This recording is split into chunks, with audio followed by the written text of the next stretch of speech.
adik-adik, apa kabar semuanya? Bersama dengan Kak Cika sebagai tutor kalian untuk mata pelajaran matematika.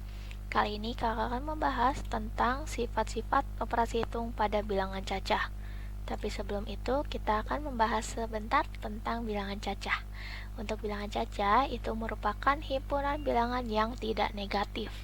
Jadi, untuk angka-angkanya itu dimulai dari 0, 1, 2, 3, dan seterusnya.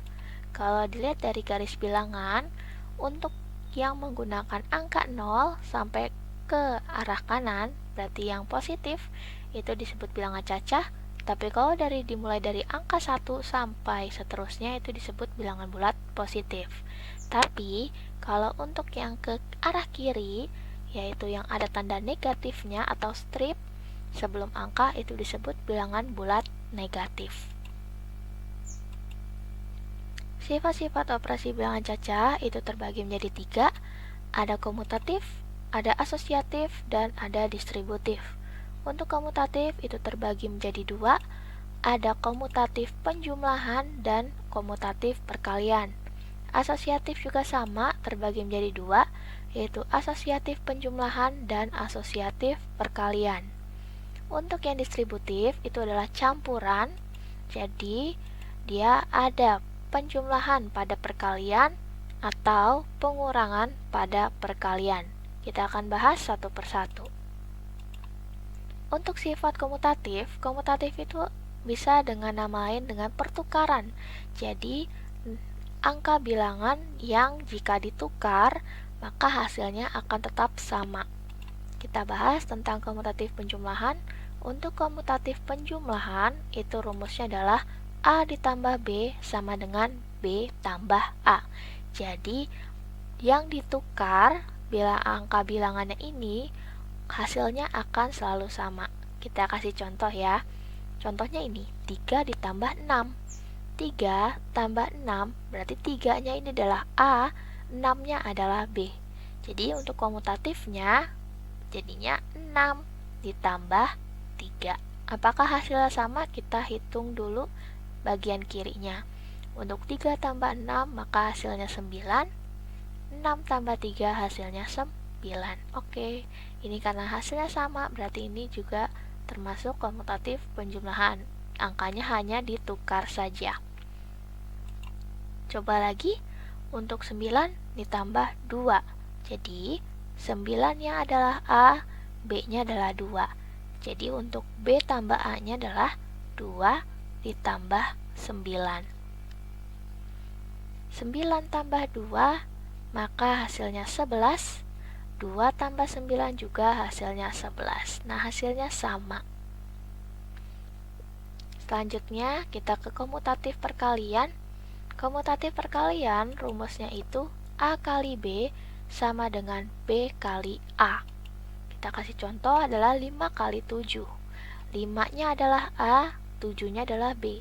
Berarti untuk komutatif perkaliannya jadinya 7 dikali 5. 5 kali 7 hasilnya 35. 7 kali 5 juga sama, hasilnya 35. 12 kali 4, contoh selanjutnya. 12-nya adalah A, B-nya adalah 4. Berarti untuk B kali A-nya adalah 4 kali 12. 12 kali 4 hasilnya 48. Nah, 4 kali 12 juga sama, hasilnya 48. Nah, ini yang disebut sifat komutatif atau pertukaran operasi hitung. Yang kedua adalah sifat asosiatif. Untuk sifat asosiatif itu nama lain dari pengelompokan. Ini akan dipakai jika penghitungannya ada 3 bilangan. Yang pertama, asosiatif penjumlahan, rumusnya adalah seperti ini. Pengelompokan penghitung jumlahan antara A ditambah B, lalu tutup kurung, yang dikelompokkan terus ditambah C. Itu sama saja dengan A ditambah pengelompokan dari B ditambah C. Kita coba contohnya ya. Yang pertama, 4 ditambah 6 ini dikelompokkan atau ditutup kurung, buka kurung tutup kurung, ditambah 2. Jika 4-nya adalah A, 6-nya adalah B, lalu 2-nya adalah C, berarti kita bisa tulis untuk seperti ini, jadinya 4 ditambah 6 ditambah 2. Apakah hasilnya juga sama? Kita bisa hitung untuk yang bagian sisi kirinya terlebih dahulu. 4 tambah 6 hasilnya 10. Kita hitungnya yang dikurung dulu ya. Lalu kita tambahkan 2, maka hasilnya 12. Lalu ini juga sama, yang dihitung terlebih dahulu ada yang dikurung terlebih dahulu. 6 tambah 2 hasilnya 8. Lalu ditambah 4, maka hasilnya 12. Nah, hasilnya sama. Kita coba contoh yang lain. Nah, 2 tambah 3 dikurung, lalu ditambah 4. Berarti A-nya adalah 2, B-nya adalah 3, C-nya adalah 4. Maka untuk sifat asosiatifnya menjadi 2 ditambah buka kurung 3 ditambah 4. Maka kita coba lihat hasilnya untuk yang sisi kiri. 2 tambah 3 hasilnya 5, lalu ditambah 4. 5 tambah 4 hasilnya 9.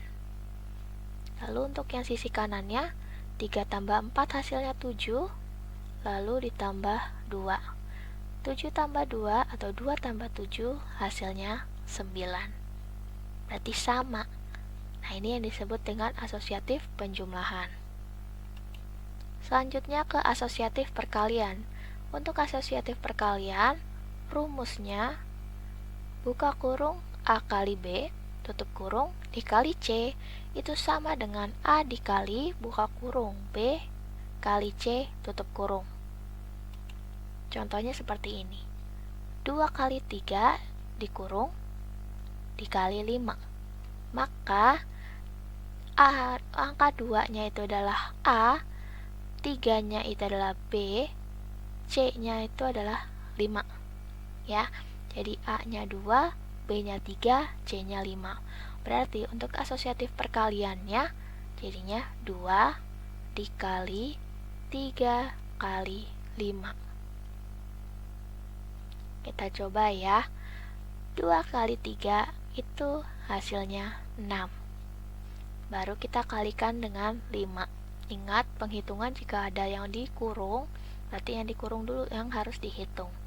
6 kali 5 hasilnya 30. Untuk yang sisi kanan, 3 kali 5 hasilnya 15. Lalu kita kalikan 2. 15 kali 2, maka hasilnya juga 30. Nah, sama untuk asosiatif perkalian. Kita coba contoh yang selanjutnya. Nah, 3 kali 6 dikurung, lalu dikali 5. Berarti angka 3 itu adalah A, B-nya adalah 6, C-nya adalah 5. Jadi, untuk diasosiatifkan menjadi 3 dikali 6 kali 5. Nah, lalu kita hitung satu persatu. 3 kali 6, maka hasilnya 18.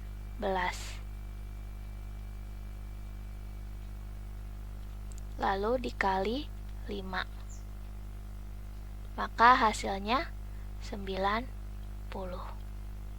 Lalu yang sebelahnya, 6 kali 5 itu hasilnya 30, lalu dikali 3, maka juga hasilnya 90. Nah, ini adalah hasil dari sifat asosiatif perkalian. Selanjutnya adalah sifat distributif. Sifat distributif itu adalah sifat penyebaran. Yang pertama, distributif perkalian dalam penjumlahan. Nah, contohnya seperti ini. Jika A dikali buka kurung B tambah C, itu sama saja dengan A dikali dengan B ditambah hasil dari A dikali C. Nah, ini adalah penyebarannya. Jadi A itu adalah punyanya B, A juga punyanya C. Lalu dihitung, baru dijumlahkan. Kita coba contohnya ya. Nah, yang pertama adalah 4 kali buka kurung 2 tambah 5. Berarti 4-nya adalah A, B-nya adalah 2, C-nya adalah 5. Kalau kita ubah menjadi sifat distributif, menjadi 4 dikali 2 ditambah 4 kali 5. Kita coba untuk penghitungan di sebelah kiri. Yang pertama kita hitung dulu yang dikurung. 2 tambah 5, hasilnya 7. Lalu kita kalikan dengan 4, maka hasilnya 28. Untuk yang di sini, sisi kanan, kita hitung dulu 4 kali 2. 4 kali 2 hasilnya 8. Lalu kita jumlahkan. Nah, 4 dikali 5. 4 kali 5 hasilnya 20. 8 ditambah 20 hasilnya 28. Hasil baik yang di sisi kiri dan sisi kanan itu sama. Ini adalah contoh sifat distributif perkalian dalam penjumlahan. Contoh lagi ya. Nah, contohnya 2 dikali buka kurung 3 tambah 6 tutup kurung. Berarti A-nya adalah 2, B-nya adalah 3, C-nya adalah 6. Dengan sifat distributifnya menjadi 2 dikali 3 ditambah 2 dikali 6. Kita coba hitung untuk yang di sisi kiri. 3 tambah 6 itu hasilnya 9 kali 2. 2 kali 9 hasilnya 18. Lalu untuk yang sisi kanannya, kita hitung dulu yang 2 kali 3-nya. 2 kali 3 hasilnya 6 ditambah 2 kali 6, 12. 6 ditambah 12 hasilnya 18. Nah, ini dia hasilnya sama ya. Jadi sifat distributif itu penyebaran. Lalu selanjutnya distributif perkalian dalam pengurangan. Untuk dalam pengurangan, perkalian dalam pengurangan itu rumusnya seperti ini. A dikali buka kurung B kurang C tutup kurung sama dengan buka kurung A kali B tutup kurung dikurangi buka kurung A dikali C tutup kurung. Kita kasih contoh. 3 dikali buka kurung 7 kurang 2 tutup kurung. Jika menggunakan sifat distributif, maka hasilnya menjadi buka kurung 3 dikali 7. Lalu tanda kurang, lalu 3 kali 2. Kita coba hitung untuk yang di sisi kirinya. Pertama adalah 7 kurang 2. 7 kurang 2 itu hasilnya 5. Lalu kita kalikan dengan 3. 3 kali 5 hasilnya 15. Lalu untuk yang sisi sini, kita hitung yang bagian kurung pertama. 3 kali 7 itu hasilnya 21. Lalu dikurangi 3 kali 2. 3 kali 2 itu hasilnya 6. 21 dikurang 6 itu hasilnya 15. Sama ya. Selanjutnya 4 dikali buka kurung 5 dikurangi 1. Jadi kalau untuk sifat distributifnya menjadi buka kurung 4 dikali 5 lalu dikurangi 4 dikali 1. Kita coba dulu ya. Nah, 5 dikurangin 1 untuk di sisi kiri, itu hasilnya 4. 4 kita kalikan dengan 4 yang di pertama, maka hasilnya 16. Lalu untuk selanjutnya, ini adalah 4 dikali 5. 4 kali 5 itu adalah 20. Lalu kita kurangkan 4 kali 1 hasilnya 4. 20 kurang 4 itu hasilnya 16. Nah, ini dia sama. Nah, sampai sini dulu untuk materi kali ini. Semoga materi kali ini bermanfaat dan mudah dipahami. Jangan lupa untuk klik subscribe dan aktifkan notifikasinya agar channel ini bisa terus bermanfaat bagi adik-adik semuanya. Terima kasih.